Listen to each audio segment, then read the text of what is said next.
কেন আপনারা আমরা প্রিয় ভাই আমার এই যে কয়জন বসছেন ইনসাফের সাথে বলেন, 5 ওয়াক্ত নামাজ যাদের ছুটে যায়, কেন ছুটে গেল বাপ? আরে মনিব যে চেনে না, বানানেওয়ালা চেনে না, সৃষ্টিকর্তাকে যে চেনে না, যে তাকে আদর করে লালন পালন করে গোটা কায়নাত দিয়ে, ওই মালিককে যে চেনে না, আল্লাহর কসম তার চাইতে মূর্খ, নাদান, গণ্ড মূর্খ আর কেউ হইতে পারে না। সেজদা বিহীন যেই বেটা, তুমি বাকি যা পড়ছো বাকি সবগুলো পড়া ভুয়া ভুয়া ভুয়া বেটা, এগুলা ভুয়া বেটা, ভুয়া।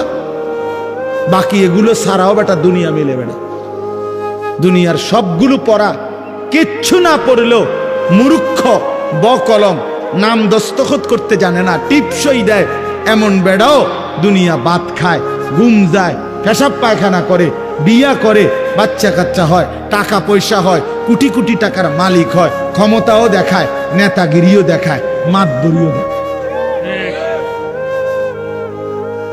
হ্যাঁ, কি শিখলা 12 বছর? এই বাবা সন্তানকে কি শিখাইলেন? 16 বছর সন্তানের পিছনে আপনি বললেন পোলারে পড়ালেখা করাইয়া শিক্ষিত বানাইলেন, যে সন্তান সেজদা দেয় না, মালিককে চিনে না, আল্লাহর কসম তাকে শিক্ষিত বানান নাই, বরং উপার্জনকারী প্রাণী বানাইছেন। তাকে কামাই রোজগারের কোনো একটা সিস্টেম, কোনো একটা নিয়ম শিখাইছেন পয়সা রোজগার করার, কিন্তু ইনসান মানুষ হয় নাই। মানুষ বলে তাকে সেজদা করে। জি, আল্লাহ তাআলা মানুষকে বানাইছেনই সেজদার জন্য। অতএব যার কপালে সেজদা নাই সে মানুষ নয়, বরং কোরআন তাকে বলছে আনআম, চতুষ্পদ জন্তু, জানোয়ার, জানোয়ার বলছে। অতএব চলেন হিসাব লাগান, আর নাই তো তর্ক করলে তর্ক করেন, আমি রাজি। আপনি প্রমাণ করে দেন মালিককে যে চিনে না সে মানুষ হয় কিভাবে? কোন যুক্তিতে? কোন যুক্তিতে বলেন? পৃথিবী ভোগ করতে হলে তো শিক্ষা দীক্ষা ছাড়াই হয়। বোবা মানুষও তো পৃথিবী ভোগ করে।